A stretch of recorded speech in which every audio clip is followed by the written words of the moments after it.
कृष्ण काव्य को मानने वाले, मतलब कृष्ण को अपना ईश्वर मानकर उनकी पूजा करने वाले जो सबसे महत्वपूर्ण कवि के रूप में हमने देखे हैं वह मीराबाई और जो दूसरे हैं सूरदास। तो हम शुरुआत करते हैं मीराबाई से, जिन्होंने जो पद रचे हैं वो किस प्रकार है वो सुनते हैं।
मीराबाई के जो पद है जो आज भी मीराबाई भजन के रूप में गाए जाते हैं, अतः वह सुनने से पहले हम मीराबाई का थोड़ा सा परिचय लेते हैं।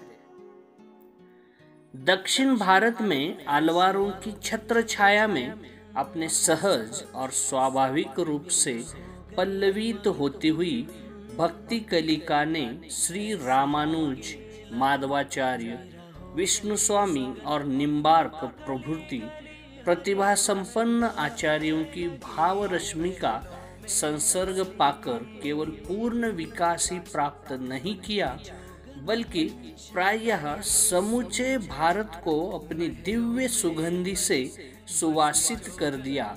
किंतु राजस्थान इस प्रभाव से अप्रभावित ही रहा।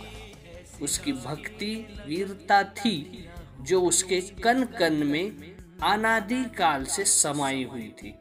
यही कारण है कि जब संपूर्ण भारत का कोना कोना निर्बल के बल राम की दुहाई दे रहा था, तो राजस्थान में वीरता की ही संस्तुति की जा रही थी। ऐसे ही वीरतापूर्ण एवं ओज भरे स्वरों के नीचे अकस्मात एक ऐसा कंठ फूट पड़ा जिसमें वीरता के स्थान पर भक्ति और ओज के स्थान पर हृदय की सरलता एवं मृदुलता थी। यह कंठ मीराबाई का था। राजस्थान के इतिहास में मीराबाई का आविर्भाव शिलाखंड पर एक कामनीय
मीराबाई के ये जो पद है इसके विषय में थोड़ा अध्ययन करने वाले हैं।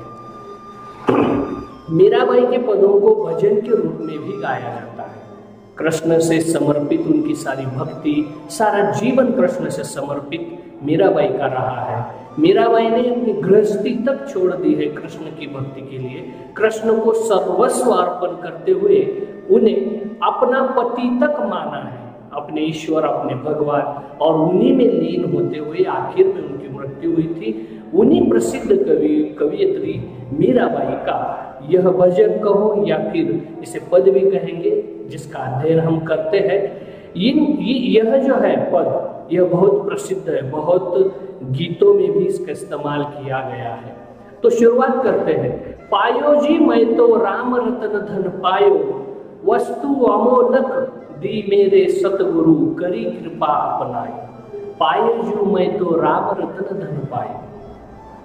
मीराबाई कहती है कि मैंने जो राम रतन रूपी धन पाया है, मीराबाई का कहना है कि राम रूपी जो रतन, ये जो धन मैंने पाया है, वह कोई वस्तु नहीं है, वह मेरा धन है। वस्तु अमूलक दी मेरे सतगुरु, करी कृपा अपनायो। मतलब यह जो अमूल्य वस्तु है, यह मेरे सतगुरु ने दी हुई एक कृपा है जो मुझ पर पाई हुई, वह उनके जो दर्शन है, वह मीराबाई कहती है कि वस्तु अमूल्य दी मेरे सतगुरु करी कृपा अपनाई। सतगुरु की मेरे ऊपर कृपा है जो यह राम रूपी धन मैंने पाया है। जन्म जन्म की पूंजी पाई जग में सब खोवायो। देखो मीराबाई कहती है कि यह जो पूंजी है मैंने जन्म जन्म के लिए पाया है, मैं इसे खोना नहीं चाहती हूँ। जन्म जन्म की पूंजी पाई जग में सब खोवायो। खर्चे न खूटे कोई चोर न लूटे दिन दिन बढ़त सवायो। अर्थात यह जो जन्म जन्म की पूंजी मैंने पाई है यह मैं खोना नहीं चाहती हूँ। और यह एक ऐसी पूंजी है जो खर्च करने पर भी खर्च नहीं होती, ना ही उसे कोई चोर लुटा सकता है। जितनी उसकी भक्ति करो वह दिन ब दिन बढ़ती ही जाती है। सत की नाव खेवटिया सतगुरु भव सागर तरी आए। सत की नाव, खेवटिया मतलब जो नाव चलाने वाला होता है। सत्य की नाव मतलब मेरे सतगुरु जो है वह सत्य की नाव चलाने वाले मेरे सतगुरु है। और उन्हीं को आधार बनाकर ही हम यह माया रूपी जो संसार है, यह संसार मैं पार कर सकती हूँ। मतलब यह जो भवसागर है माया रूपी, यह हम पार कर सकते हैं। मीरा के प्रभु गिरिधर नागर हरक हरक जस पायो। मतलब मीरा के यह जो प्रभु है, यह जो कृष्ण है गिरिधर नागर हरक हरक जस पायो। मतलब मैं उसे हंसते हंसते पा सकती हूँ, यह उसका सीधा अर्थ होता है। मतलब मीरा ने यह जो कृष्ण के प्रति अपनी भक्ति अपनाई है, कृष्ण को अपना सर्वस्व जो दिया है वह सर्वस्व अर्पण करते हुए मीरा ने जो कुछ भी पद लिखे हैं या फिर जो कुछ भी उनके मन से निकले हुए भाव है वह भजन के रूप में भी आज गाए जाते हैं। इसलिए मीराबाई की जो भक्ति है वह कृष्ण के प्रति रही है। इसीलिए सगुन काव्य धारा के अंतर्गत कृष्ण काव्य शाखा की यह सबसे प्रसिद्ध कवयित्री मानी जाती है। तो चलो फिर से दूसरे पदों के बारे में चर्चा करते हैं। दूसरी ताशिकाओं